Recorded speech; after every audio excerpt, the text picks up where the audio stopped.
మీకు ప్యానలిస్టులందరికీ నమస్కారం. మీరు మొదట్లోనే చెప్పారు అంటే అడవి మృగాలు జంతువులు గడ్డి మేస్తాయంటే ఎవరు నమ్మం. పాముకు పాలు పోసినా విషం కక్కక మానదన్నది సామెత.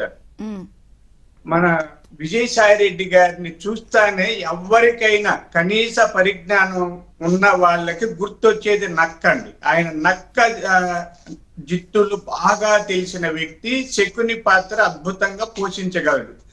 అలాగే మనం అంటుంటాం కొంగ జపం అని. ఇప్పుడు ఆయన కొంగ జపం ప్రారంభించాడన్నది నా అంచనా అండి. అంటే నేను తెలుగుదేశం అధికార ప్రతినిధిగా కాకుండా ఒక మానసిక నిపుణుడిగా చెప్తున్నాను. మనకి ఏ రోజు వేమన్న గారు చెప్పారు, ఎలుక తోలు తెచ్చి ఆడాడ ఉతికిన నలుపు నలుపే గాని తెలుపు రాదు అని. అలా ఆయన బుద్ధి మారుతాదని ఎవ్వరూ అనుకోం. పరివర్తన ఇది ఒక దశలో వస్తుందండి. ఈ అన్ని ఆరితేరిన ఈ వ్యక్తికి ఏమి రాదు. ఇటీవల ఒక సినీ నటి పేరొద్దులేండి, ఆమె కూడా సన్యాసం తీసుకున్నారు కుంభమేళాలో. ఆమె మీద డ్రగ్స్ కేసు ఉంది.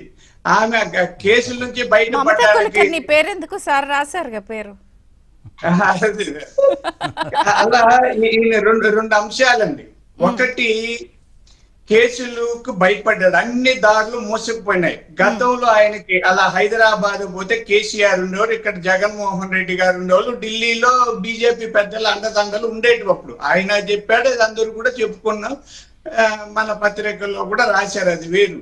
ఇప్పుడు ఆ దారులన్నీ మూసుకుపోయాయి.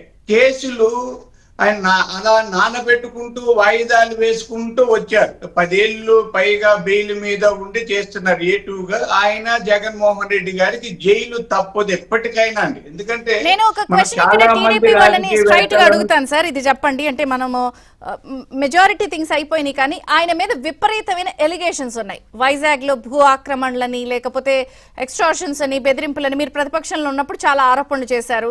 లేదా తాజాగా మీ గవర్నమెంట్ వచ్చాక కాకినాడ పోర్టు వ్యవహారము, లేకపోతే అవన్నీ ఏం జరిగినాయి, మళ్ళీ అవి రిటర్న్ ఇచ్చాడు, ఇవన్నీ చూసాము. ఇవి కాకుండా ఒక దశాబ్ద కాలంగా ఆయన మీద విపరీతమైన ఎలిగేషన్స్ ఉన్నాయి. ఈ ఎలిగేషన్స్ నేపథ్యంలో ఇప్పుడు ఆయన ఎంపీ పదవికి అన్ని బాధ్యతలకి రాజీనామా చేశారు.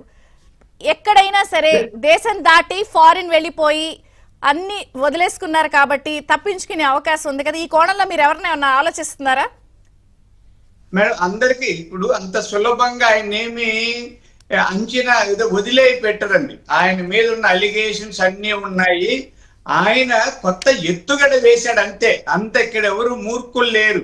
మిగతా వాళ్ళందరూ యామారిపోయి ఆయన చెప్పిన దొంగ మాటలు విని ఆయనలో పరివర్తన వచ్చింది, మంచోడనే ప్రశ్నే లేదు. చట్టం తన పని తాను చేస్తుందండి. మీరు పరివర్తన చెందినా చెందకపోయినా, మంచి వాళ్ళైనా చెడ్డ వాళ్ళైనా చేసిన పనికి శిక్ష తప్పదు. ఇలా అయితే అందరూ పరివర్తన చెందిపో